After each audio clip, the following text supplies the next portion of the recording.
बेरोजगार भत्ता और कन्या विद्या धन चेक बांटने के दौरान नई विकास योजनाओं का ऐलान किया।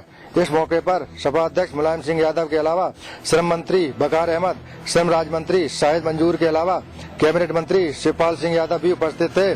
सपा नेताओं ने कहा कि इस योजना से सीधे तौर पर समाज के निचले तबके को फायदा होगा, वहीं लड़कियों को शिक्षित होने का मौका मिलेगा।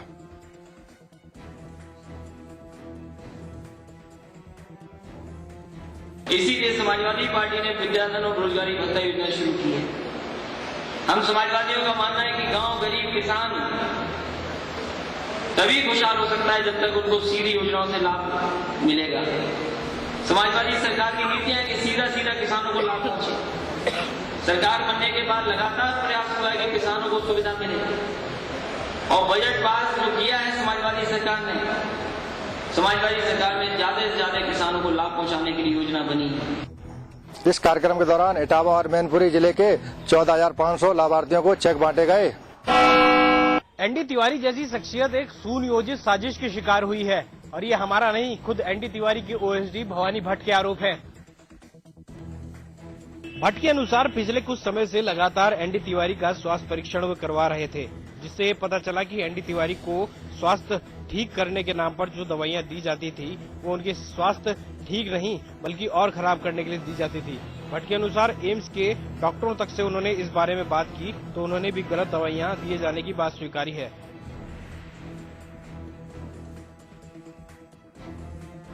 कोई तथ्यों के आधार पर बयान दिया है, कोई मेडिकल परीक्षण हुआ हो, उसमें ये पता लगा हो कि वास्तव में ये दवाई नहीं देनी चाहिए थी, ये उनके शरीर की दृष्टि से ठीक नहीं थी, तो ये बहुत गंभीर मामला है। इस मामले की उच्च स्तरीय जांच होनी चाहिए। ऐसे में क्या ये साजिश तिवारी के करीबी लोगों ने ही की? आपको याद होगा कि खुद अपने पत्र में तिवारी ने लिखा था कि पिछले काफी समय से वे अपने विश्वास पात्रों के सुनियोजित साजिश के ही शिकार हुए हैं। तेल कंपनियां इस महीने के अंत तक पेट्रोल की कीमतें कम कर सकती हैं। उम्मीद है कि तेल की कीमतों में ₹1.60 प्रति लीटर की कमी हो सकती है। अंतर्राष्ट्रीय बाजार में पेट्रोल की कीमत $126.11 प्रति बैरल से कम होकर $122.31 प्रति बैरल रह गई है, जिससे तेल कंपनियों को पेट्रोल की बिक्री पर लाभ हुआ है। डॉलर के मुकाबले रुपये में मजबूती से सार्वजनिक क्षेत्र की कंपनियों की आयात लागत कम हुई और पेट्रोल पर वह मुनाफे की स्थिति में आ गई हैं। इससे पहले पेट्रोल की कीमत 24 जुलाई को संशोधित की गई थी। उस समय इसमें 70 पैसे की वृद्धि की गई थी, जिससे दिल्ली में इसकी कीमत ₹68.48 प्रति लीटर हो गई। वहीं माना जा रहा है कि तेल कंपनियां गुजरात और हिमाचल विधानसभा चुनावों के समय पेट्रोल के दाम घटा सकती हैं।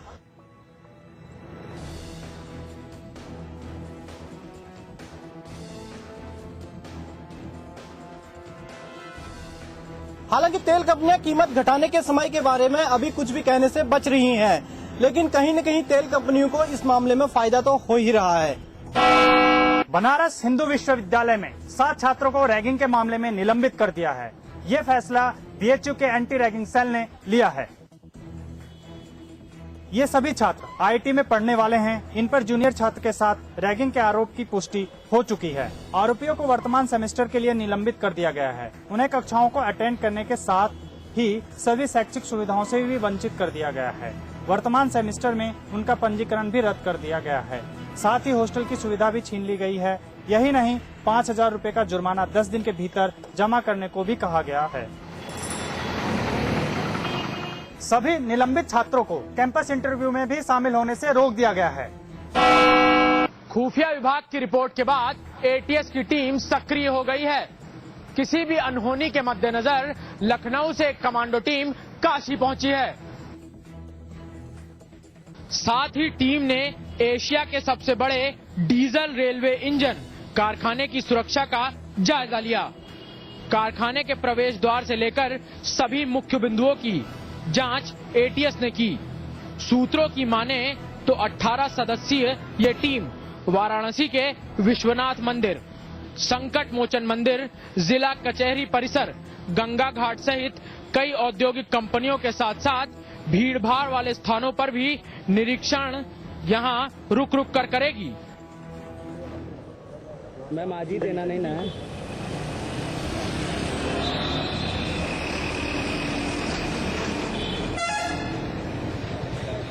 ठीक है। BSNL में वही। मुलायम सिंह के गांव सैफई में दो गुटों के बीच जमकर फायरिंग हुई। इस फायरिंग में 2 लोगों की मौत हो गई, जबकि कई लोगों को चोटें आई हैं।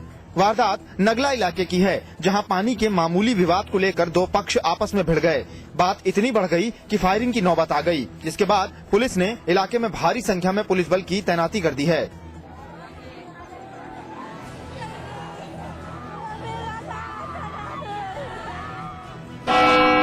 प्रतापगढ़ में राजकीय अक्षम विद्यालय के पास आंखों में मिर्ची डालकर एक फाइनेंसर से 8 लाख रुपए लूटने का मामला सामने आया है।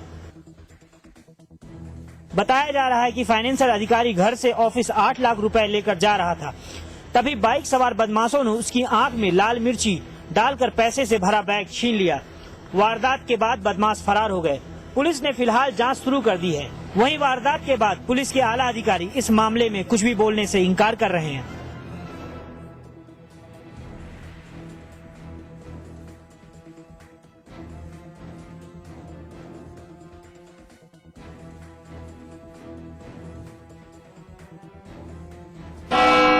झांसी में एक व्यापारी से 7 लाख रुपए की लूट का मामला सामने आया है।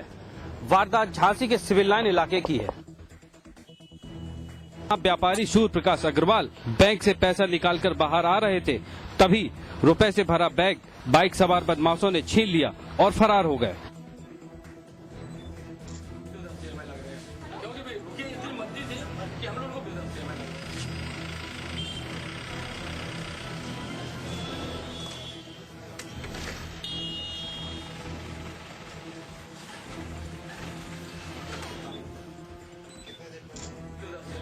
फिलहाल पुलिस ने मामला दर्ज करते हुए मामले की जांच शुरू कर दी है। टिहरी उपचुनाव में 2 धड़ों में बटा उत्तराखंड क्रांति दल भी ताल ठोक रहा है। उसके चुनाव लड़ने पर सवाल ये उठ रहा है कि आखिर वो चुनाव जीतने के लिए लड़ रहा है या फिर अपने छत्रपों की तुनक मिजाजी के लिए। आपको बता दें कि यूकेडी-पी के केंद्रीय अध्यक्ष त्रिवेंद्र पवार खुद चुनावी मैदान में हैं, जबकि यूकेडी-डी के योगी राकेश नाथ टिहरी के चुनावी रण में कूदे हैं। एक और तो यूकेडी-पी के एकमात्र विधायक प्रीतम पवार सूबे की कांग्रेस सरकार में कैबिनेट मंत्री हैं, वहीं दूसरी ओर उनके अध्यक्ष त्रिवेंद्र पवार टिहरी लोकसभा उपचुनाव में कांग्रेस के सामने चुनाव लड़ रहे हैं। अगर 1989 के लोकसभा चुनावों को छोड़ दें तो यूकेडी के ये सभी चुनाव हमेशा ही फजीत का सबब बने हैं। उस चुनाव में काशी सिंह एरी अल्मोड़ा और स्वर्गीय इंद्रमणि बडोनी टिहरी सीट पर बेहद कम अंतर से चुनाव हारे थे। उसके बाद किसी भी चुनाव में दल का कोई एक प्रत्याशी अपनी जमानत तक नहीं बचा पाया है।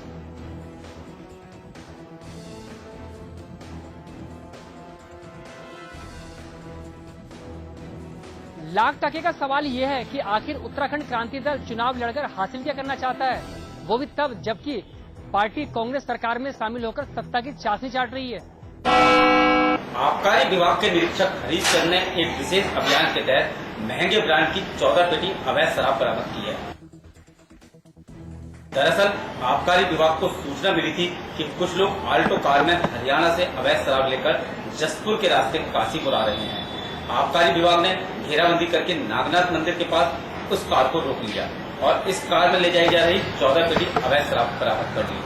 फिलहाल ड्राइवर मौके से भागने में कामयाब रहा, जबकि पुलिस ने शराब और कार को कब्जे में ले लिया।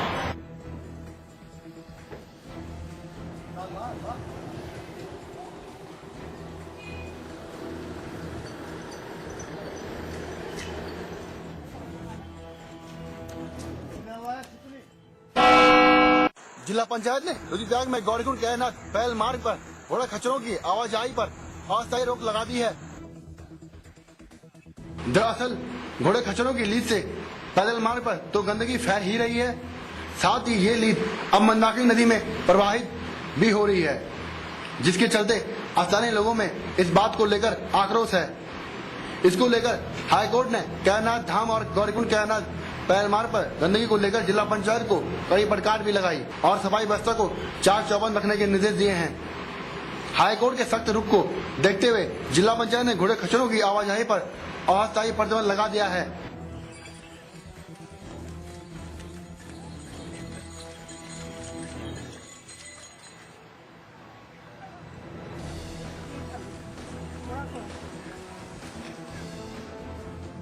ऐसे में जहां एक और तीर्थयात्रियों को दोगुनी कीमत देकर डंडी की मदद से कैनाथ पहुंचना पड़ रहा है, वहीं दूसरी ओर घोड़े खच्चर मजदूरों के सामने रोजी रोटी का संकट खड़ा हो गया है। बीजेपी विधानमंडल दल के नेता हुकुम सिंह ने आज राज्यपाल बीएल जोशी से मुलाकात की।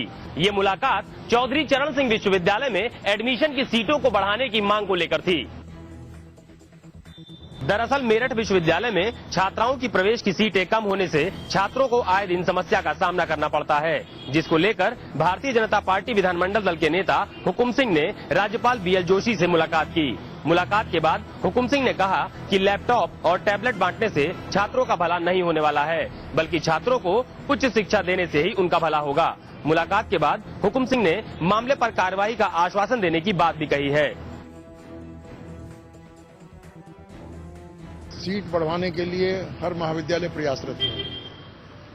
लाठीचार्ज हो रहा है, छात्राओं को घसीट कर पीटा जा रहा है, पुलिस की ज्यादती हो रही है। आते हैं एडमिशन के लिए, मिलती है लाठियां।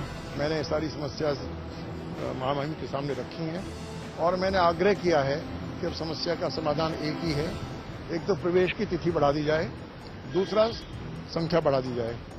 और उन्होंने उनको आश्वस्त किया है कि वो वीसी से बात करके वहां से प्रस्ताव मंगाएंगे सीटों के बढ़वाने का और उस प्रस्ताव को सरकार में भेजेंगे और सरकार से आग्रह करेंगे सीट बढ़ाने का। हल्द्वानी में स्टैंप विक्रेताओं ने राज्य सरकार के खिलाफ जमकर नारेबाजी की। ये स्टैंप विक्रेता ई स्टैंप का विरोध कर रहे हैं, जिसके विरोध में तहसील में स्टैंप व्यापारियों ने हंगामा किया। प्रदर्शनकारियों का कहना है कि इस स्टैंप से उनकी रोजी रोटी पर संकट पैदा हो जाएगा। उनकी मांग है कि सरकार जल्द ई स्टैंप प्रक्रिया को लागू होने से गरीब लोगों को मिटाने का प्रयास कर रही है।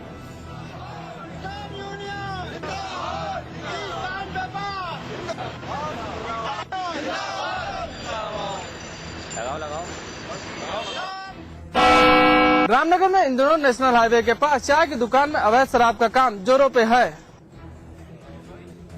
इस मामले में लोगों ने जब अपना विरोध दर्ज किया तो शराब माफियों ने लोगों की पिटाई कर दी। इस घटना से नाराज लोगों ने कोतवाली का घेराव किया, साथ ही इस अवैध धंधे पर रोक लगाने की मांग की।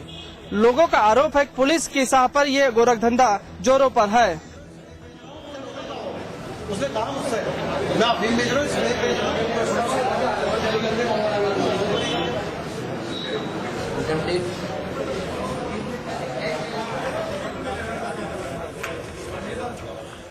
संजीव चंद्र है और उनके बंटी चंद्र है, जो कि अवैध शराब या कच्चे शराब बेचने का काम करते हैं। तो उनके द्वारा जो है इनके साथ मारपीट की गई है और पथराव भी किया गया है और 2-3 लोगों की इसमें चोट भी आई है। तो इनकी एफआईआर थाने पर रिसीव हो गई है और साथ ही साथ ये जो 2 लोग हैं, संजीव चंद्र है और बंटी चंद्र है, और इसके साथ अगर और कोई भी इन्वॉल्व होगा तो इनके विरुद्ध बिल्कुल पूरी जो है वैधानिक कार्रवाई सख्ती से की जाएगी। पुलिस के आला अधिकारियों ने भरोसा दिलाया है कि दोषियों के खिलाफ कड़ी कार्रवाई की जाएगी। हल्द्वानी में लोग इन दिनों गंदगी से बेहद परेशान हैं। शहर की इस गंदगी की वजह से बीमारियां फैलनी शुरू हो गई हैं। शहर भर के कई इलाकों में गंदगी फैली हुई है, लेकिन नगर निगम इस मामले में अपनी आंखें मूंदे बैठा है। सिवर और नालों का गंदा पानी लोगों के घरों में घुस रहा है। इन नालों और सिवरों की अब तक कोई सफाई नहीं करवाई गई है। नगर निगम की लापरवाही इस कदर बढ़ती जा रही है कि निगम के दफ्तर से भी अधिकारी ज्यादातर नदारद ही रहते हैं। निगम का दावा है कि शहर की सफाई के लिए हर महीने 55 लाख रुपए खर्च किए जाते हैं, लेकिन बावजूद इसके शहर भर में कूड़ा और गंदगी फैली हुई है।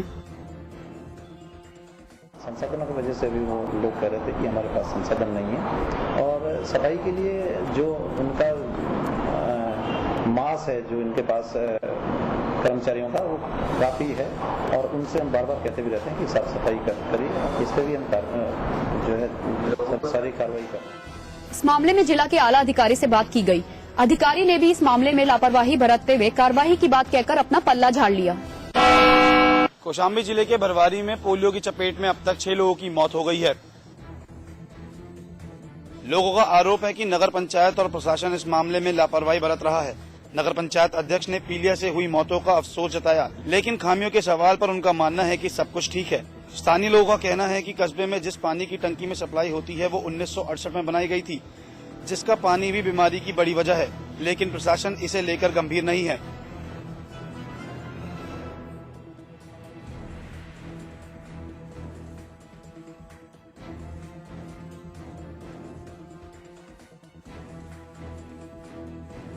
विगत 4 माह से काफी लोग पीलिया से पीड़ित हैं और कस्बे में के 5 लोगों की मौतें भी हो चुकी है, लेकिन प्रशासन बिल्कुल ध्यान नहीं दे रहा है।